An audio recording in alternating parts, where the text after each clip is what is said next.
الرجيم بسم الله الرحمن الرحيم وما هذه الحياة الدنيا إلا لهو ولعب وإن الدار الآخرة لهي الحيوان لو كانوا يعلمون فإذا ركبوا في الفلك دعوا الله مخلصين له الدين فلما نجاهم إلى البر إذا هم يشركون ليكفروا بما آتيناهم وليتمتعوا فسوف يعلمون أَوَلَمْ يَرَوْا أَنَّا جَعَلْنَا حَرَمًا آمِنًا وَيُتَخَطَّفُ النَّاسُ مِنْ حَوْلِهِمْ أَفَبِالْبَاطِلِ يُؤْمِنُونَ وَبِنِعْمَةِ اللَّهِ يَكْفُرُونَ صدق الله العظيم. بسم الله الرحمن الرحيم. یا ایھا الذین آمنوا استعینوا بالصبر والصلاۃ ان اللہ مع الصابرین صدق اللہ العظیم. برادران کرام، یہ سورہ بقرہ کی آیت ہے. اس کا مفہوم ہے اے ایمان والو، تم ہمیشہ صبر اور نماز کے ساتھ جو ہے آپ ہمیشہ مدد مانگا کرو. نماز اور صبر اور نماز یہ دو ایسی چیزیں ہیں جو ہماری ضمیر کو اور ہماری ضروریات زندگی کو حاصل ہوتی ہے. ضرورت پورا مکمل کرنے کے لیے یہ دو چیزوں کی ضرورت ہے. تو ہم سب کا یہ فرض ہے کہ نماز اور صبر کے ساتھ یہ جو ہم کو پوری طریقے سے اپنی زندگیوں کے اندر اپنانے کی ضرورت ہے. یوں تو ہم آیتیں بہت ساری پڑھتے ہیں، قرآن کی تلاوت کرتے ہیں، بہت ساری آیتوں کا مفہوم بھی جانتے ہیں، لیکن عملی زندگی میں ہم یہ دیکھتے ہیں کہ اس کا فقدان ہوتا ہے. تو ہم کو چاہیے کہ قرآن کی ایک ایک آیت کے اوپر پورا من و ان صدق دل سے عمل شروع کر دیں تو انشاءاللہ تعالی اللہ تعالیٰ کی مدد و نصرت بھی ہمارے ساتھ ہوگی. آج جو ہے ہمارے نامی گرامی پروفیسر ایفل یونیورسٹی ہے سید راشد نسیم ندوی صاحب ہم سے مخاطب ہیں، اور وہ ایک بہت ہی اہم عنوان سے جو ہے وہ مخاطب کر رہے ہیں. ابن کثیر جو تمام مفسروں کی جو ہے امام کہا جاتا ہے، ان کو قرآن کے اور تمام مفسروں کی جو جان ہے وہ ابن کثیر کی جو ہے تفسیر ہے. تو اس کے اوپر آج وہ روشنی ڈال رہے ہیں، اور یہ جو ہے تاریخ اسلام کی 948ویں نشست ہے جو جامعہ مسجد عالیہ میں گن فاؤنڈری میں کانفرنس ہال میں بعد نماز عصر کے منعقد کی جا رہی ہے 19 فروری 2022 کو. میں جناب پروفیسر صاحب سے گزارش کرتا ہوں کہ وہ آئیں اور مخاطب کریں. اور ایک دوسرا اعلان آج کی خاطر یہ ہے کہ وہ آپ سالانہ جو ہے جو بجٹ حکومت پیش کرتی ہے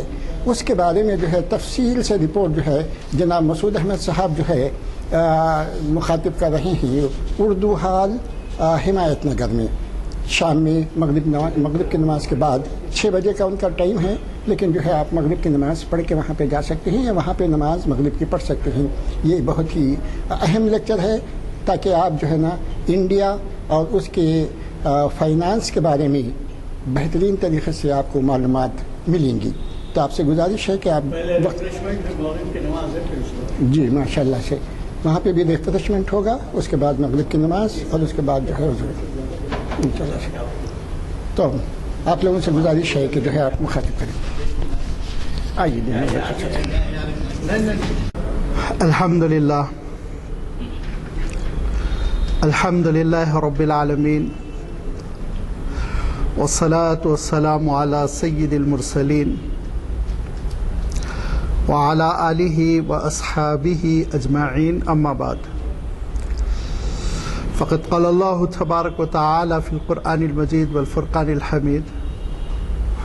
اعوذ باللہ من الشیطان الرجیم بسم اللہ الرحمن الرحیم انا نحن نزلنا الذکر وانا له لحافظون صدق اللہ العظیم۔ عزیزان گرامی، اللہ تعالیٰ نے قرآن مجید میں یہ اعلان فرما دیا، بے شک ہم نے ہی اس نصیحت والی کتاب کو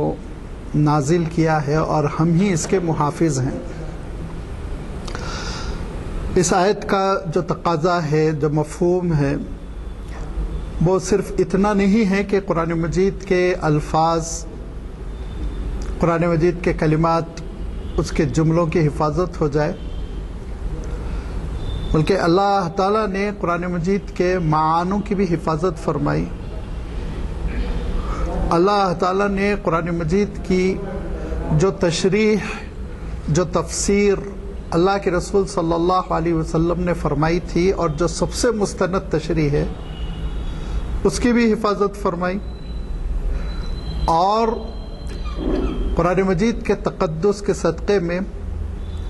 جو خدام قرآن تھے، کلام اللہ کی خدمت کرنے والے مفسرین، علوم قرآن کے حاملین، اللہ تعالیٰ نے ان کے ذکر اور ان کے تذکرے کو بھی محفوظ کر دیا۔ لہذا گزشتہ 2 نشستوں میں آپ کی خدمت میں یہ گفتگو رکھی گئی تھی کہ خود اللہ کے رسول صلی اللہ علیہ وسلم کی جو تفسیری روایتیں ہیں، وہ تفسیری روایتیں کیسے مدون ہوئی، صحابہ کے دور میں تفسیر کیسے مدون ہوئی، حضرت عبداللہ ابن عباس رضی اللہ تعالیٰ عنہ کا، حضرت عبداللہ ابن مسعود رضی اللہ تعالیٰ عنہ کا، حضرت ابی ابن کعب رضی اللہ تعالیٰ عنہ کا، حضرت معاذ ابن جبل رضی اللہ تعالیٰ عنہ کا کیا مقام ہے تفسیر میں، اور ام المومنین حضرت عائشہ رضی اللہ تعالیٰ عنہ کا کیا درجہ ہے، کیا مقام ہے تفسیر میں۔ یہ وضاحت بھی میں رکھ چکا ہوں، اور پھر تابعین کے دور میں، یا آپ چاہیں تو کہہ لیں کہ پہلی صدی ہجری میں جو تدوین تفسیر کی کوششیں ہوئیں، ان میں بالخصوص امام ابن جریر طبری رحمۃ اللہ علیہ کی تفسیر، جو جامع البیان کے نام سے مطبوعہ ہے، طبع ہوتی ہے، اویلیبل ہے بازار میں عربی میں، جو 18 جلدوں میں ہے، وہ امام طبری کا کیا مقام ہے۔ پھر جو قرآن مجید کے فنی محاسین ہیں، لغوی تشریح ہے، الفاظ کی تشریح ہے، بلاغی یعنی اس کے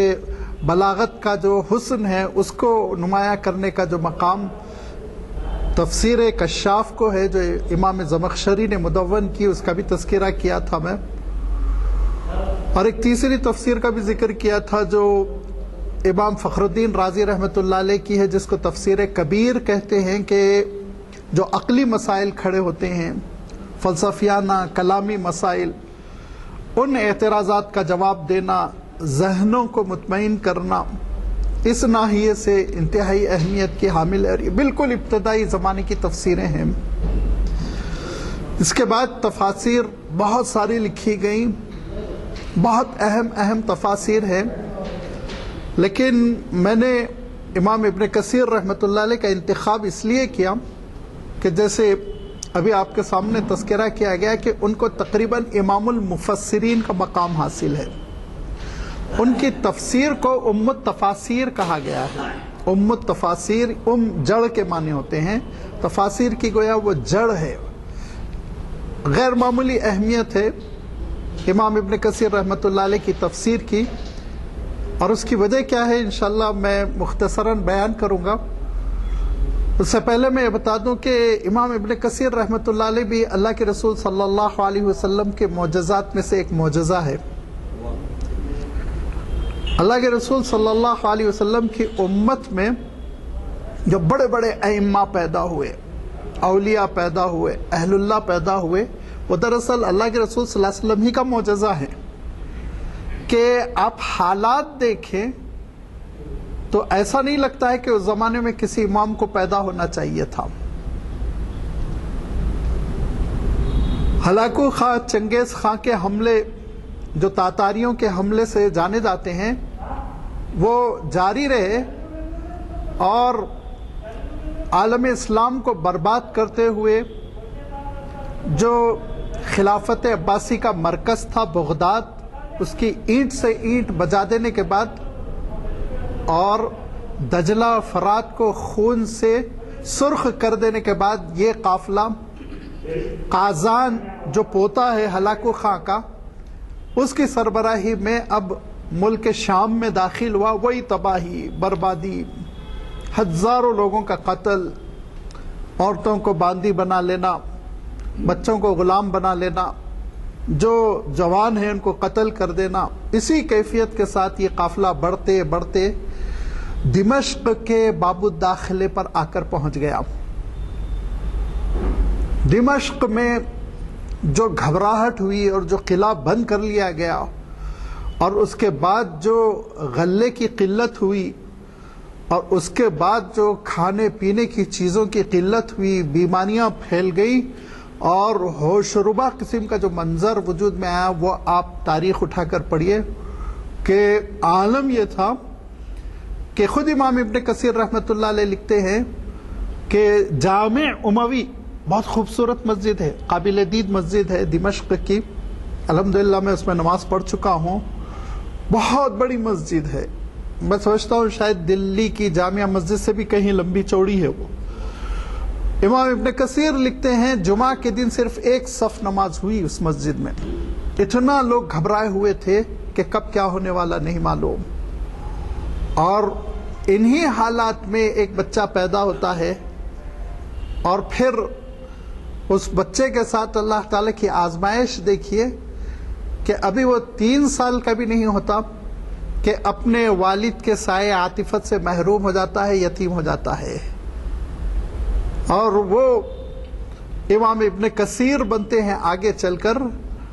جن کے والد کا انتقال ہو گیا تھا 3 سال ہی میں، ابھی آپ کی عمر تھی، آپ کے بھائی پھر آپ کو پالتے ہیں، پوستے ہیں، پڑھاتے ہیں۔ حالات بڑے ناگفتہ بھی ہے، ہر سال ایک جنگ ہو رہی ہے۔ مصریوں نے، مصر کے سلطان نے سوچا کہ اگر اپنے ملک کو ان تاتاریوں سے بچانا ہے تو ملک شام ہی کو میدان جنگ رکھو، اگر وہ مصر میں داخل ہو گئے تو مصر کو بھی تباہ کریں گے، لہذا وہ بار بار مصری ملک شام آتے تھے، اور ادھر جو ہے تاتاری تیار ہوتے تھے، اور بار بار جنگیں ہوتی تھیں، بڑی ہولناک جنگیں، کئی سال یہ جنگوں کا سلسلہ چلا، اور غالباً 23-24 سال کے بعد تاتاریوں کو شکست ہوئی اور وہ شام سے پیچھے ہٹ گئے، پھر وہ عراق کی طرف چلے گئے۔ پھر اللہ تعالیٰ کا کرنا یہ ہوا، اس سے پہلے میں ذکر کر چکا ہوں کہ انہوں نے اسلام قبول کر لیا، قازان خود مسلمان ہو گیا، دھیرے دھیرے تاتاری پورے مسلمان ہوتے چلے گئے۔ یہ ایک دوسرا سبجیکٹ ہے۔ میں جو عرض کرنا چاہ رہا ہوں کہ ایسے حالات میں، نامساعد حالات کہتے ہیں بالکل، جن حالات میں انسان کا زندہ رہ جانا بھی بہت بڑی بات ہوتی ہے، ان حالات میں یہ یتیم بچہ پڑھ رہا ہے۔ اس یتیم بچے نے حفظ کیا، اب اس یتیم بچے نے حفظ کرنے کے بعد دمشق کے جتنے بڑے علماء ہو سکتے تھے ان سب کے خدمت میں حاضری دی، اور اس کے بعد اس مرحلے کی تعلیم مکمل کرنے کے بعد اب اس بچے کو یہ فکر ہے جو 15-16 سال کا ہوا کہ بڑے محدثین کی خدمت میں جانا چاہیے، لہذا رخت سفر باندھا، اپنی ماں سے، اپنے بھائی سے رخصت ہو کر وہ معلوم یہ ہوا حجاز گئے، وہ پھر بصرہ گئے، وہ پھر مصر گئے۔ بڑے بڑے اس زمانے کے جو ائمہ حدیث تھے اور ائمہ تفسیر تھے، ان سب سے انہوں نے تعلیم حاصل کی، اور پھر ایک وقت آیا کہ ان کی ذہانت، ان کی محنت، ان کی صلاحیت، ان کی للہیت کی وجہ سے بہت جلد ان کو اپنے وقت کا، اپنے زمانے کا امام تسلیم کر لیا گیا،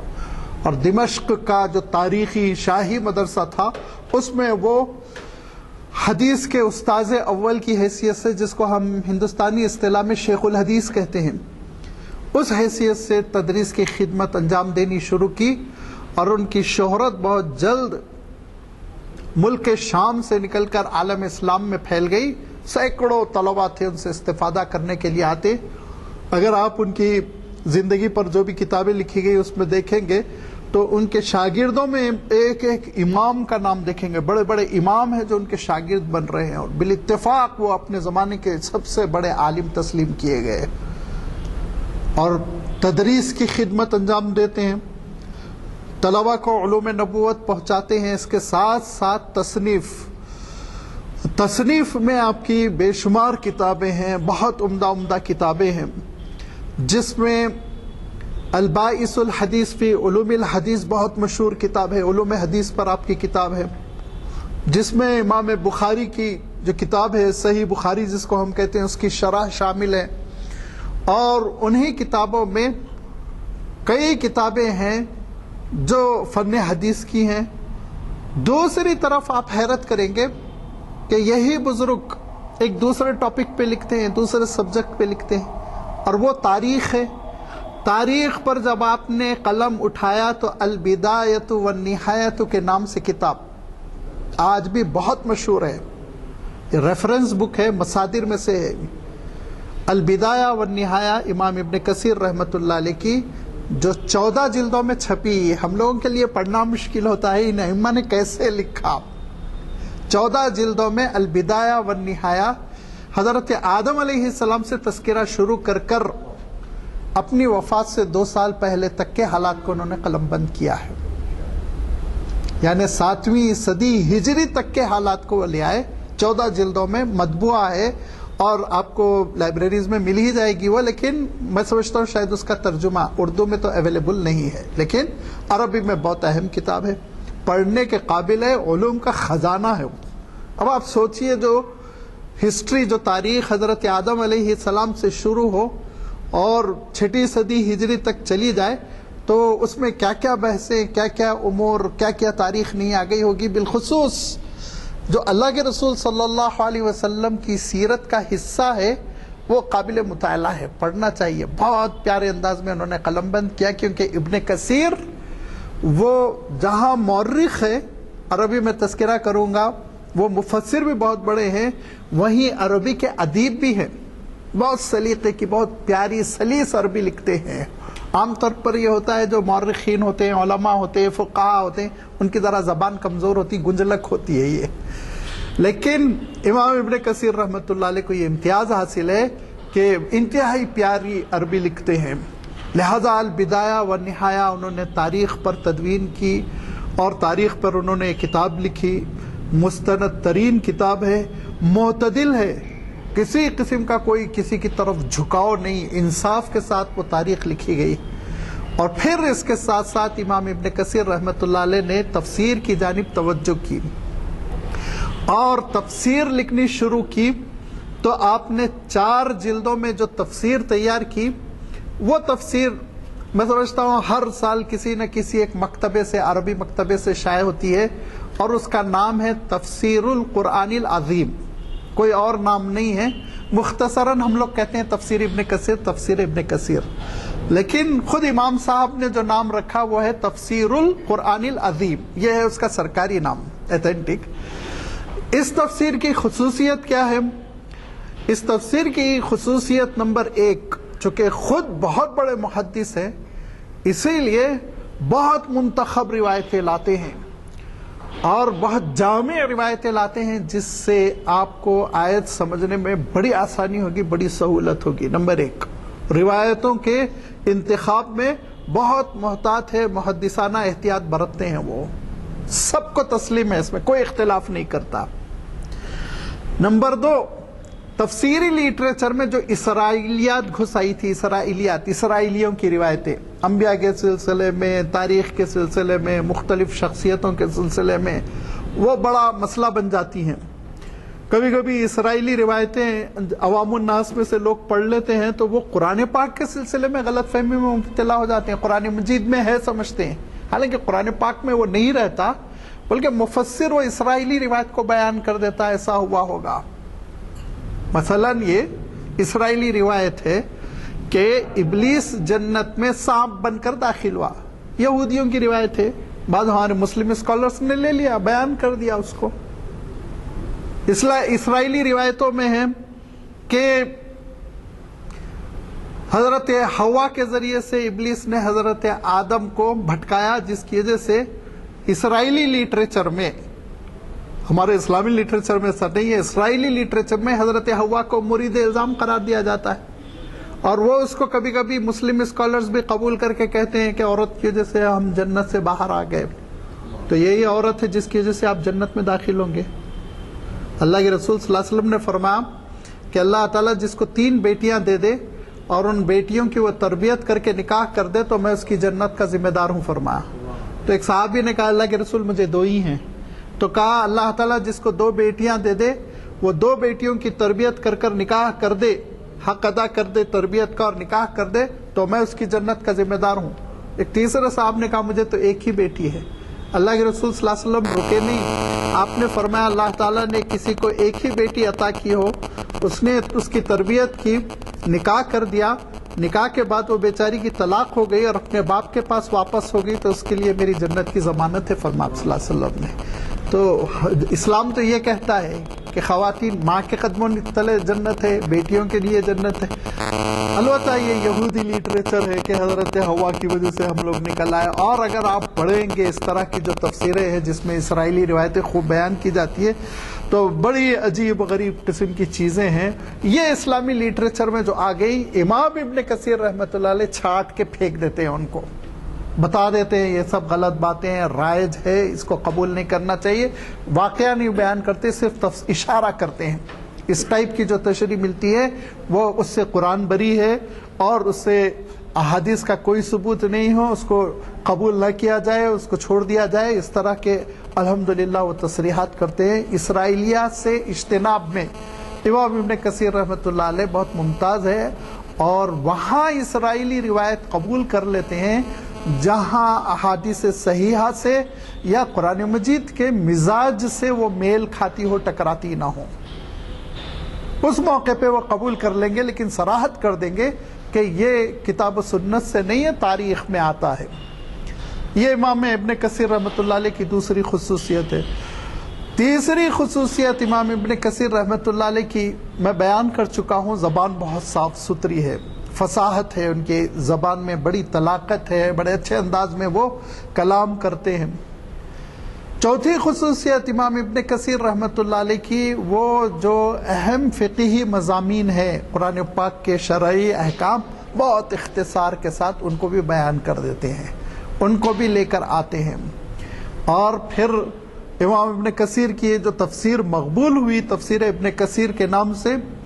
اس کی 5ویں خصوصیت ان کا اعتدال ہے، کسی کی طرف جھکاؤ نہیں، اور کسی کے سلسلے میں بلا وجہ اعتراضات، جوابات، تنقیدیں، یہ سب سے اپنی کتاب کو انہوں نے محفوظ رکھا،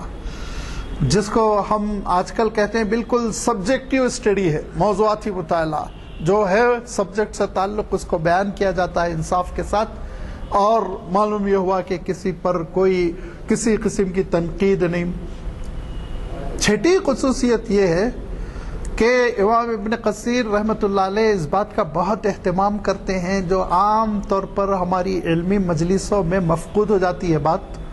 تفاسیر میں بھی، احادیث کی تشریحات میں بھی، کہ عملی پہلو تذکیر کا جو ہے، جس سے نفس کی تربیت ہوتی ہے، انسان کی تربیت ہوتی ہے، وہ عام طور پر رہ جاتی ہے، لیکن امام ابن کثیر رحمۃ اللہ علیہ اس کو بہت نمایاں کرتے ہیں، اچھا مقام دیتے ہیں۔ قرآن مجید کی اس آیت سے تم کو کیا نصیحت ملنی چاہیے، پڑھنے والے کو کیا عمل کا قرینہ ملنا چاہیے، اس پہ بہت اچھا کلام کرتے ہیں۔ یہ تذکیری پہلو جو نصیحت کا پہلو ہے، موعظت کا پہلو ہے، جو یاد دلانے کا پہلو ہے، یہ نصیحت آموز تحریر ان کی بہت کام آتی ہے۔ تقریباً ہر آیت کے، یا کم سے کم وہ آیتوں کا مجموعہ بنا دیتے ہیں، 3 آیتوں کا، 4 آیتوں کا، جو ایک ہی ٹاپک پر ہے آیتیں، وہ سب ایک گروپ میں لا کر پھر تشریح شروع کرتے ہیں، کیونکہ وہ عربی میں ہیں، ان کو ترجمے کی ضرورت تو ہے نہیں نا، ٹرانسلیشن تو نہیں کرتے ہوں، تو ایک گروپ بنا دیا، اس کے بعد تشریحی نوٹ پوری شروع کرتے ہیں، اور اس کے اخیر میں جو نصیحت کا سامان ہے اس کو بہت نمایاں کرتے ہیں۔ یہ وہ وجہ ہے علمی طور پر، یہ وہ وجوہ ہیں جو علمی طور پر تفسیر ابن کثیر کے مقبول ہونے کا سبب بنی۔ لیکن ایک اور سبب میں بیان کر دیتا ہوں، کوئی قائل ہو نہ ہو، میں قائل ہوں، ایک روحانی سبب بھی ہوتا ہے، للہیت، اللہ تعالیٰ سے تعلق اور خلوص، اخلاص، یہ چیز بھی کتابوں کو بہت مقبول کرتی ہے۔ اس میں ایک چھوٹا سا واقعہ بیان کروں۔ کہ علامہ سلیمان ندوی رحمۃ اللہ علیہ نے اپنے استاذ شبلی نعمانی کا جو سلسلہ تھا سیرت النبی کا، اس کو تکمیل تک پہنچایا، 7 جلدوں میں اردو میں سیرت النبی اس کتاب کا نام ہے، 7 جلدوں میں۔ پھر اس کے بعد انہوں نے ایک چھوٹی سی کتاب لکھی، چھوٹی سی کتاب، سائز بھی چھوٹا سا ہے، صفحے بھی 200 سے زیادہ نہیں ہوں گے، اس کا نام ہے رحمت عالم، جو ہر مسلمان کے گھر میں رہنا چاہیے، کسی بھی مکتبے پہ آپ جائیے وہ آپ کو مل جائے گی، رحمت عالم۔ رحمت عالم بہت مقبول ہوئی، بہت مقبول ہوئی، بلا مبالغہ اس کے سینکڑوں ایڈیشن نکلے، سینکڑوں، 10 ہی اور نہیں، سینکڑوں، بلا مبالغہ۔ آپ کسی بھی کتابوں کی دکان پہ جائیے اس کا اپنا ایڈیشن ہی رہتا، وہ اتنی بکتی ہے۔ اور جب یہاں اسلامی مملکت تھی، مسلمانوں کی حکومت تھی، نظام شاہی حکومت، تو اس میں دینیات کے کورس میں اس کو شامل کر دیا گیا تھا، اور اس کی آمدنی ہوئی تھی 500 روپے۔ وہ 500 روپے سید صاحب نے ندوۃ العلماء کو بطور عطیہ دیا تھا۔ تو مولانا علی میاں صاحب سے ہم طلبہ نے پوچھا کہ علمی شاہکار تو سیرت النبی ہے 7 جلدوں میں، وہ اتنی مقبول نہیں، اور یہ عوامی کتاب رحمت عالم بہت مقبول ہے۔ تو مولانا نے ایک جواب دیا تھا، فرمایا تھا کہ وہ جوانی کی تصنیف ہے سیرت النبی، بڑی جولانی تھی، طاقت تھی، ہمت تھی، لائبریریوں کو چھان مارا تھا، علمی طور پر خوب زبردست کتاب لکھی۔ یہ کتاب اپنے پیر سے نسبت ہونے کے بعد، روحانی زندگی مضبوط ہونے کے بعد لکھی، اسی لیے اس میں قبولیت زیادہ ہے۔ فرمایا یہ آپ بہت سی کتابوں کے سلسلے میں دیکھیں گے کہ اس مصنف کی بڑی تحقیقی کتابیں، ایک کتاب غیر معمولی طور پر مقبول ہے، گھر گھر میں رہتی ہے۔ اس کی وجہ یہ، وہ کتاب لکھتے ہوئے جذبات، اخلاص، جیسے امام بخاری رحمۃ اللہ علیہ کے سلسلے میں آتا ہے، ہر روایت کو قلم بند کرتے ہوئے وضو کرنا، 2 رکعت نماز پڑھنا، پھر اس کے بعد روایت کو قلم بند کرنا، یہ جو اخلاص ہوتا ہے اندر کا مایا، یہ بھی اللہ تعالیٰ کی جانب سے قبولیت پیدا کرتا ہے۔ اور شاید یہی وجہ ہے کہ امام ابن کثیر رحمۃ اللہ علیہ کی تفسیر بہت مقبول ہوئی، بہت مقبول ہوئی، اور ہر گھر میں عالم عرب میں پہنچ گئی،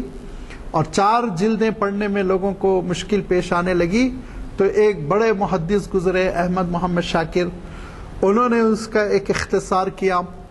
پھر ابھی ملک شام کے ایک مفسر گزرے، ابھی چند سالوں پہلے، میں سمجھتا ہوں 2 یا 3 سال پہلے ان کی وفات ہوئی، شیخ صابونی، جو کسی زمانے میں مدینہ یونیورسٹی کے پروفیسر بھی رہے ہیں 80s میں، انہوں نے بھی ایک اختصار کیا 2 جلدوں پہ۔ اور اس کے علاوہ تقریباً ہر زبان میں اس تفسیر کا ترجمہ ہوا ہے، بشمول ہماری اپنی اردو۔ انگلش سے میں واقف نہیں ہوگا، لیکن میرے خیال میں اردو میں بھی ترجمہ ہوا۔ مولانا عبدالرشید نعمانی صاحب پاکستان کے اسکالر تھے، انہوں نے ترجمہ کیا، اور وہ ترجمہ دہلی سے شائع ہوتا رہتا ہے، اس کے ایڈیشن نکلتے رہتے ہیں۔ میں جو بات عرض کرنا چاہ رہا ہوں کہ دیکھیں، جو اوریجنل ریفرنس کی کتابیں ہیں سلف صالحین کی، اکابر کی، اہل اللہ کی، جیسے یہ ابن کثیر ہے، تفسیر ابن کثیر ہے، امام قرطبی کی تفسیر ہے، اور جیسے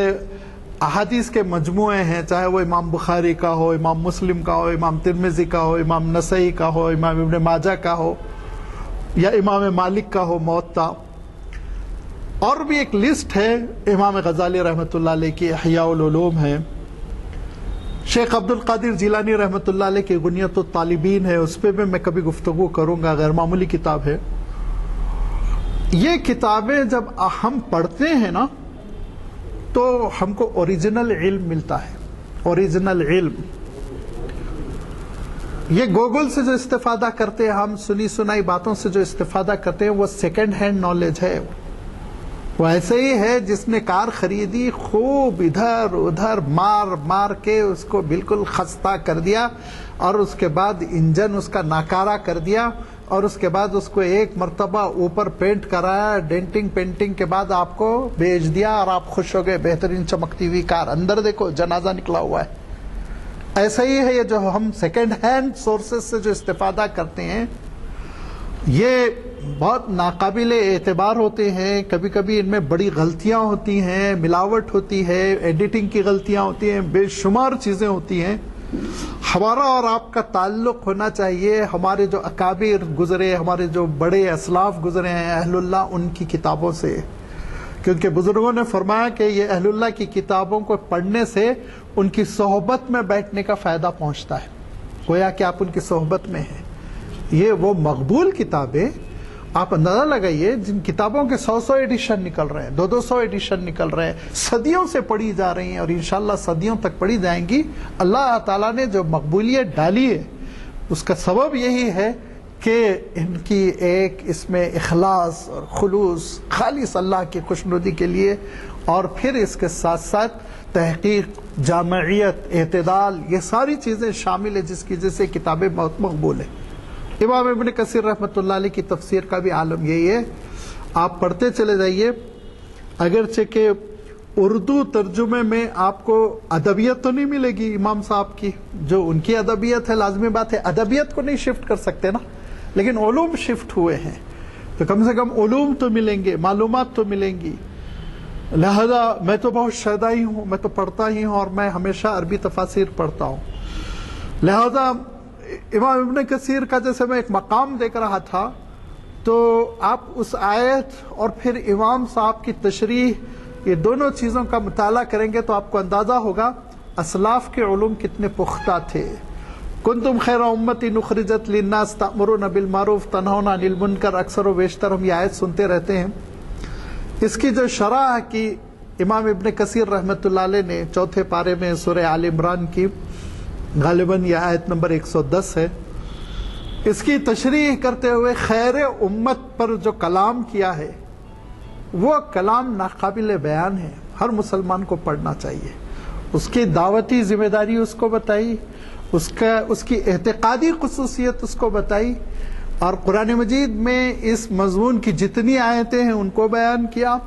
اور اللہ کے رسول صلی اللہ علیہ وسلم خیر امت کے مفہوم کو جتنی روایتوں میں واضح کرتے ہیں ان کو واضح کیا۔ اور روایت ایسے نہیں جیسے کہ منصف یا سیاست میں وہ ایک لائن چھپ جاتی ہے، نہیں، روایت اس طرح سے کہ اتنے علوم ملتے ہیں، ایسی پیاری معلومات ہوتی ہیں کہ ایک روایت جو پیش کر رہے ہیں جو ہم عام طور پہ سنے ہوئے ہیں، لیکن اس کا ایک جز سن کر ہم سر دھنتے ہیں، بہت خوش ہو جاتے ہیں، لیکن امام ابن کثیر رحمۃ اللہ علیہ نے پوری روایت جو بیان کی کہ اللہ کے رسول صلی اللہ علیہ وسلم کے خادم تھے جو مدنی زندگی میں اکثر و بیشتر خدمت میں رہا کرتے تھے، اور ان کا نام ہے ثوبان، حضرت ثوبان رضی اللہ تعالیٰ عنہ۔ ان کے بارے میں لکھتے ہیں کہ وہ مرض الوفات میں مبتلا تھے اور عمر کا آخری حصہ تھا۔ اس وقت ایک گورنر تھا، بصرہ میں غالباً تھے آپ،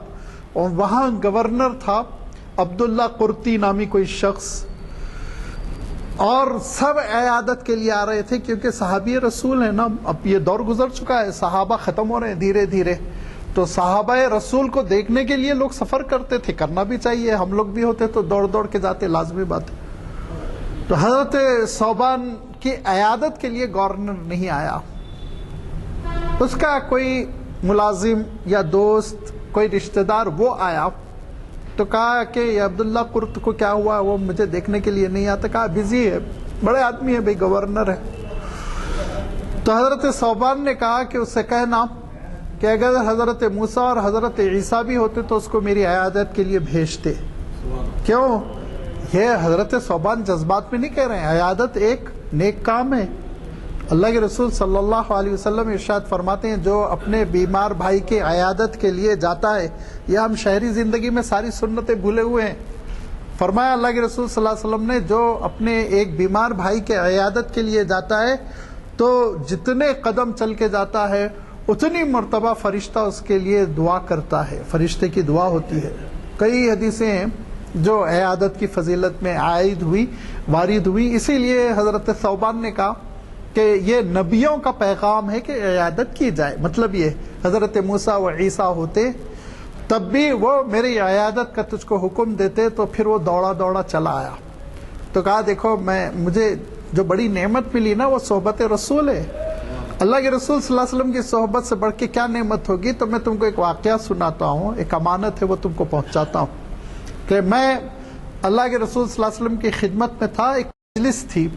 کچھ لوگ بیٹھے ہوئے تھے, 10-15 لوگ تھے. اس موقع پہ یہ خیر امت کے لیے کانسیپٹ خیر امت کا کیا ہے بتا رہے ہیں امام ابن کثیر رحمۃ اللہ علیہ. اس مجلس میں اللہ کے رسول صلی اللہ علیہ وسلم نے ارشاد فرمایا کہ میری امت کے 70,000 لوگ ایسے ہوں گے جو بغیر حساب کتاب جنت میں چلے جائیں گے. اللہ کے رسول صلی اللہ علیہ وسلم یہ کہنے کے بعد اپنے حجرے تشریف لے گئے. صحابہ نے کہا وہ ہم لوگ ہوں گے کیونکہ ہم نے اللہ کے رسول کو دیکھا. ایک صاحب نے کہا نہیں وہ بعد میں آنے والے ہوں گے کیونکہ وہ ایمان بالغیب رکھنے والے ہوں گے. ایک نے یہ کہا, ایک نے وہ کہا. شور ہونے لگا گفتگو کا. آپ صلی اللہ علیہ وسلم باہر تشریف لائے, کہا کیا شور ہو رہا ہے, کیا بات چیت کر رہے ہو؟ صحابہ نے کہا کہ اللہ کے رسول وہ 70,000 کون ہوں گے جو بغیر حساب کتاب جنت میں داخل ہوں گے؟ تو آپ صلی اللہ علیہ وسلم ارشاد فرماتے ہیں یہ میری امت کے وہ لوگ ہوں گے الذین لا یسترقون ولا یرقون وہم علی ربہم یتوکلون, وہ کامل توکل رکھنے والے جو جھاڑ پھونک پر اعتماد نہ کرتے ہوں. یہ حدیث آپ کو بخاری و مسلم میں بھی مل جائے گی. یہ حصہ, اتنا حصہ بالکل ساری حدیث کی کتابوں میں. لیکن امام ابن کثیر اس کو جو طویل بیان کرتے ہیں کہ جب اللہ کے رسول نے فرمایا تو حضرت عکاشہ نامی ایک صحابی کھڑے ہوئے اور کہا اللہ کے رسول میرے لیے دعا کر دیجئے میں انہی میں سے رہوں. تو کہا عکاشہ منہم, عکاشہ انہی میں سے رہیں گے. پھر ایک صحابی نے کہا اللہ کے رسول میرے لیے بھی کر دیجئے. کہا سبقک بہ عکاشہ, ایک نیکی کی جانب لپک کر عکاشہ چلے گئے, ان کو موقع مل گیا. اب ایک ایک ایک ایک ایک ایک کے لیے انفرادی دعا نہیں کی جائے گی, اب صفت پیدا کرو اپنے اندر. تو آپ ذرا سوچئے کہ اس پوری حدیث کو جس انداز میں امام ابن کثیر رحمۃ اللہ علیہ پیش کرتے ہیں, جس کو عربیدہ حضرات کہتے ہیں ما علیہ وما لہو, آگے پیچھے پوری تفصیل, مجلس کا وصف, صحابہ کا بیٹھنا خدمت میں, اور اس کے بعد سے پھر ریئیکشن کا ہونا, اور اللہ کے رسول صلی اللہ علیہ وسلم کی وضاحت, اور بھی بہت سی چیزیں ہیں اسی خیر امت کی تشریح میں کہ امت وسط ہے. امت وسط ہے تو کیوں ہے, اس کا اعتدال کیا ہے, اعتقاد میں اس کا اعتدال, اعمال میں اس امت کا اعتدال, اس دنیا میں مقام دعوت اور قیامت میں مقام شہادت. بہت بہترین جو اردو کی باریک سی رائٹنگ ہے ترجمے میں, اس کے 4 صفحے لگ گئے. اگر موجودہ رسم الخط میں لکھیں جو 14 یا 16 کا فاؤنٹ ہوتا ہے کمپیوٹر کا, تو میں سمجھتا ہوں وہ 8-9 صفحات کا بیان ہو جائے گا. یہ دیکھیے یہ اسلاف کا علم ہے, اسلاف کے علوم ہیں, ان کی تحقیقات ہے, ان کی محنتیں ہیں, ان کی للہیت ہے, جس سے ہمارے گھر محروم ہے. میرا خلاصہ یہی ہے گفتگو کا کہ میں آپ سے گزارش کرنا چاہتا ہوں کہ تفسیر ابن کثیر کا کم سے کم اردو ایڈیشن خرید کر گھر میں رکھیں. اردو ایڈیشن, اور میرے خیال میں تحقیق کر لیجئے, میں نہیں کر سکا, انگلش ایڈیشن بھی ہوگا, انگلش ٹرانسلیشن بھی ہوگا, گھر میں رکھیں. میں ہمیشہ یہ کہتا ہوں گفتگو کہ ایسا نہ ہو کہ میرے بعد میرے گھر سے چند حسیناؤں کے خطوط اور چند تصویریں بتاں کے سوا کچھ نہ نکلے. نہیں, یہ موبائل نکل رہا ہے, یہ وہ نکل رہا نہیں. صالح لٹریچر, ہمارے اسلاف نے جو محنت کی اس دین پر, ان کی محنتوں کا جو پھل ہے اس کو اپنے گھر میں سجائیے. کوئی اختلاف نہیں ہے, مسلک کا اختلاف نہیں, مذہب کا اختلاف, نہ حنفی نہ شافعی نہ سلفی نہ بریلوی نہ دب, سب مانتے ہیں. یہ کتاب تو ہم اپنے گھر میں رکھیں, پڑھنے کا معمول بنائیں, اپنے بچوں کو پڑھ کر سنائیں. گھر میں کچھ ٹائم, آدھے گھنٹے 20 منٹ کا ایسا وقفہ رکھیں جس میں ہم اسلامی لٹریچر, ایک دن سیرت, ایک دن تفسیر, ایک دن حدیث, ایک دن فقہ, ایک دن تاریخ, یہ پڑھ کر سنانے کا اہتمام کریں, تاکہ جو دین اللہ تعالیٰ نے ہم کو عنایت فرمایا وہ دین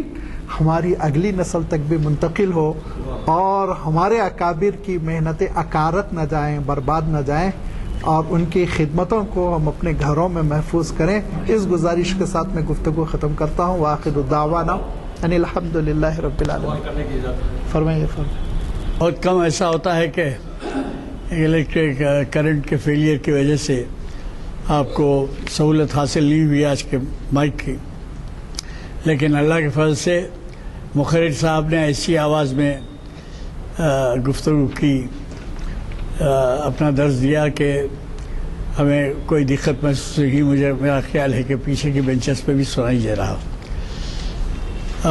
ابھی اس کا بھی تذکرہ آیا میں پہلے اسی سے شروع کرتا ہوں کہ میں نے آپ سے اس سے پہلے بھی اپیل کی تھی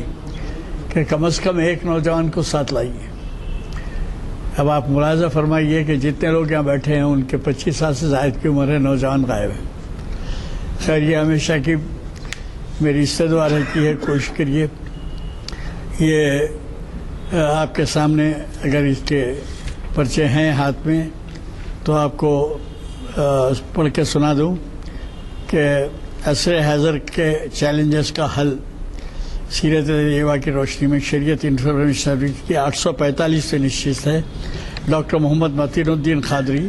پیر کے دن مخاطب کر رہے ہیں. اور اسی طرح سے کلام اقبال میں تصور عشق پروفیسر مجید بیدار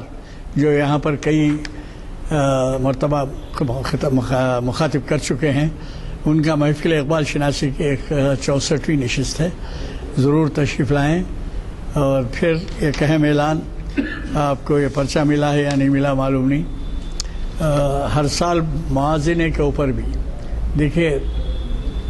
اقلیتوں میں بے حسی بہت زیادہ ہے. ان کے کیا حقوق ہیں، ان کو کس طریقے سے پیش کرنا چاہیے. ان کے لیے حکومت اقلیتوں کے لیے نام پر بجٹ رکھتی ہے، لیکن وہ بجٹ بیکار جاتا ہے، استعمال بھی نہیں ہوتا. سال میں لیپس ہونا کہتے ہیں اس کو، وہ لیپس ہو جاتا ہے.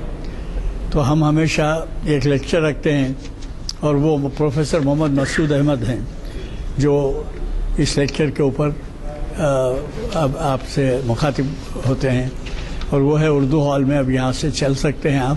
مغرب کے فوری بعد وہ لیکچر شروع ہوگا. اخباروں میں بھی اس کا ذکر ہے اور ہر سال ہوتا ہے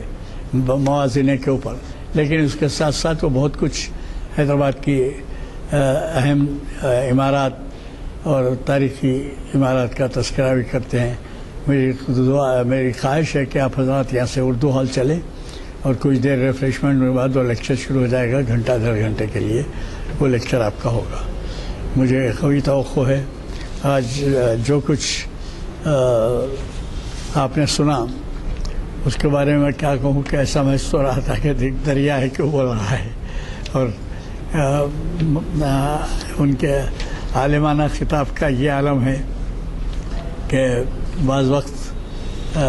جب وہ کہتے ہیں، بولتے ہیں، بتاتے ہیں تو ابھی ہمارے سمجھ میں